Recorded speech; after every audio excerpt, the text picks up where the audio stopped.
Good evening, I'm Kurt Gutgsell. Forest Park will open their boys basketball season tomorrow when the Rangers host Crawford County at Gutgsell Arena. Jeff Litherland will begin his first full season as the head coach. Last season, Litherland stepped in at midseason after Nate Hawkins stepped down. Litherland guided the Rangers to a 5-5 record in the 10 games he coached.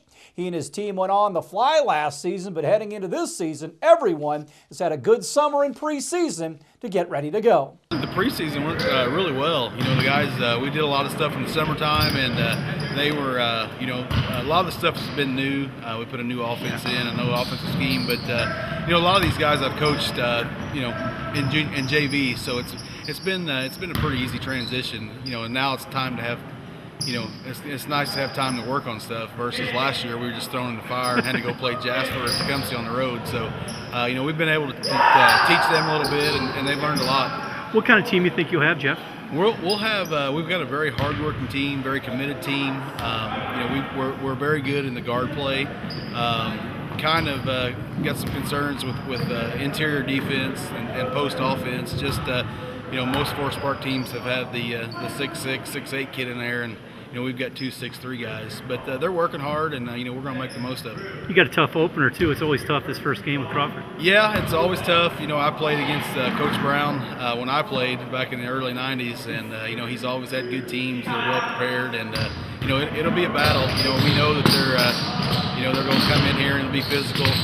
So we're looking forward to it. It'll be a good test for us to see where we're at early in the season. What are going to be the keys to you guys having a good season? Of course, we're a perimeter-based team, so we're going to have to shoot the basketball well, and then we're going to have to rely on our defense, which has kind of been the backbone of our program, and we want to continue, leading with our defense. So that's shooting the basketball well, defending, and then of course, we've got to stay healthy. The Rangers and the Wolfpack tomorrow at Gutgsell at 7:30. Meanwhile, tonight, as we told you yesterday, the Wildcats open at Evansville-Harrison tonight. You can see the game tomorrow at 8 here on 18 WJTS. Big road win for the Southridge girls basketball team last night. Raiders beat Boonville 48-42 at Pioneer Stadium. Sophomore guard Kayla Vogel had 30 points, including 4 threes for Southridge. The Raiders 2 and 3 will go to Forest Park next Tuesday to play the Rangers. Good in-state college basketball matchup tonight. 5-0 Evansville will visit the Assembly Hall to take on the 5-1 Hoosiers. IU coming off that 1-point loss to UConn at Madison Square Garden last Friday night. The Aces led by 6'2" guard DJ Ballantyne, the sophomore from Kokomo, averaging 29 points per game for Marty Simmons' crew. IU coach Tom Crean likes this Evansville team. This is the best Evansville team that we've seen personally since we've been here, and obviously their start, their scoring average, their offensive abilities with shooting the three, getting to the foul line, and their field goal percentage is tremendous. They play very hard defensively. They do a great job of rotating and taking away driving lanes and doubling the post. I'm sure we'll see that tomorrow night.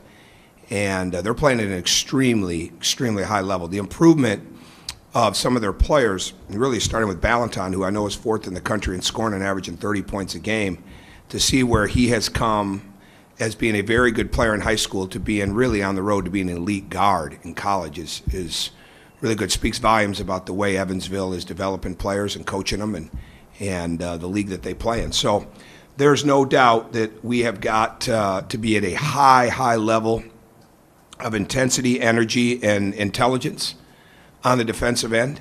We feel like there's a ton of room for improvement with us, and we've tried to learn from that and see if we can absorb that, especially from not just the game the other night, but the 2 games, and really over a 6-game period, but especially the 2 games in New York.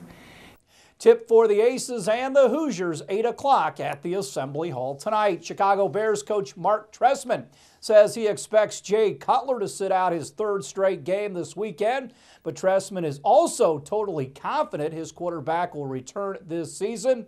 Cutler, the former Heritage Hill star, tore his left groin muscle against Washington on October 20th and missed the next game at Green Bay.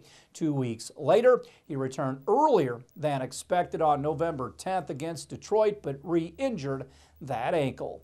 Stay tuned. We'll have more WJTS ET news after this.